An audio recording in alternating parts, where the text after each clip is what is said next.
Oke, assalamualaikum warahmatullahi wabarakatuh. Selamat malam, teman-teman.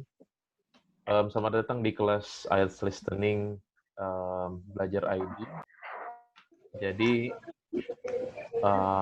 saya minta teman-teman kalau kira-kira di tempatnya akan agak berisik, mungkin bisa di-mute, sambil di-mute kalau kira-kira teman-teman di dalam kondisi yang kedap, istilahnya yang tidak akan mengganggu proses belajar mengajar kita, nggak apa-apa nggak usah di-mute gitu.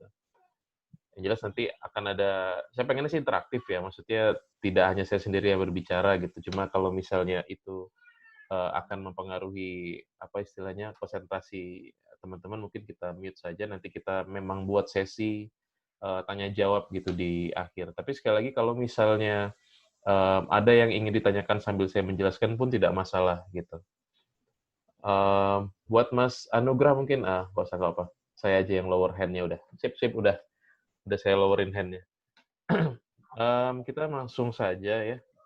Mmm, saya udah lihat beberapa profil teman-teman, jadi ada yang baru belajar mungkin, atau mungkin ada mungkin yang sama sekali mungkin belum mengenal IELTS. Jadi, saya coba sedikit pengantar saja tentang IELTS secara umum sebelum kita masuk ke listening.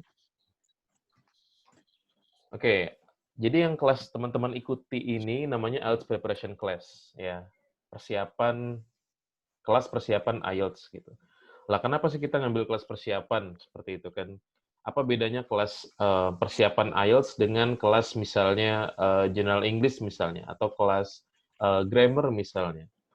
Jadi, mau itu IELTS Preparation Class ataupun TOEFL Preparation Class, apapun itu yang bentuknya persiapan tes, itu fungsinya atau tujuannya adalah supaya teman-teman familiar dengan bentuk tesnya seperti apa sih, pertanyaannya seperti apa, ya.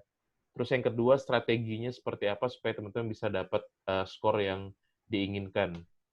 Nah, kenapa saya coret to improve my English-nya, ya. Ya, karena ketika seseorang sudah, berniat untuk mengambil tes IELTS atau TOEFL, kalau misalnya kita lihat, pernah dengar istilah CEVER ya, Common European, Framework itu, untuk, bahasa, Inggris, itu ketika orang sudah mengambil, IELTS ya, apalagi untuk akademik ya, untuk kita yang mau sekolah misalnya, itu maka ya di situ udah ada level bahasa Inggris tertentu yang sudah harusnya dia sudah achieve seperti itu kan, karena targetan ketika teman-teman masuk ke perguruan tinggi itu kan 6 sampai 6,5.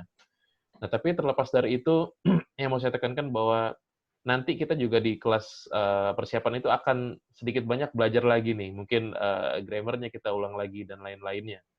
Tapi intinya yang mau dikejar itu adalah tadi, bagaimana teman-teman, familiar dengan bentuk tesnya, strateginya, karena nanti ya, ketika nanti sesudah di akhir ya, teman-teman sudah selesai nih kelas persiapan IELTS atau misalnya teman-teman ikut, TOEFL ya, maka ketika teman-teman strategi udah tahu, tapi tetap mentok nilainya, maka balik lagi ke kemampuan bahasa Inggris teman-teman, berarti yang harus ditingkatkan ya. Berarti balik lagi, memperbanyak listening, memperbanyak, reading ya, input-nya yang diperbanyak dan lain-lain, gitu.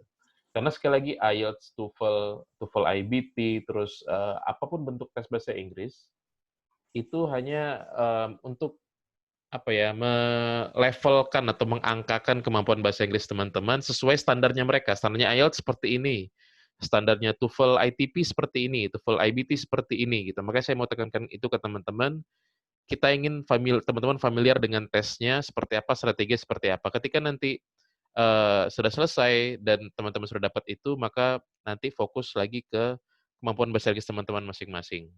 Oke, itu saya tekankan dulu di awal untuk, teman-teman yang belum paham kenapa sih harus mengambil kelas ini, gitu. Jadi ekspektasinya, tetap kita fokusnya ke IELTS gitu, bukan ke, grammar terlalu dalam atau apapun yang terlalu dalam untuk bahasa Inggris secara umum, gitu. Kalau suara saya putus-putus atau kurang jelas tolong dikabarin ya.